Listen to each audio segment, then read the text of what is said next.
નમસ્કાર. ધારી તાલુકાના ભાડેર ગામની સીમમાં જમીનમાં દાટેલું માનવ કંકાલ મળી આવતા વિસ્તારમાં ખળભળાટ મચ્યો.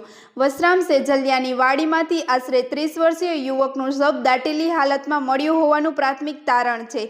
ધારી પોલીસ અને મામલતદાર તંત્ર દ્વારા સ્થળ પર પહોંચીને કંકાલ બહાર કાઢવામાં આવ્યું.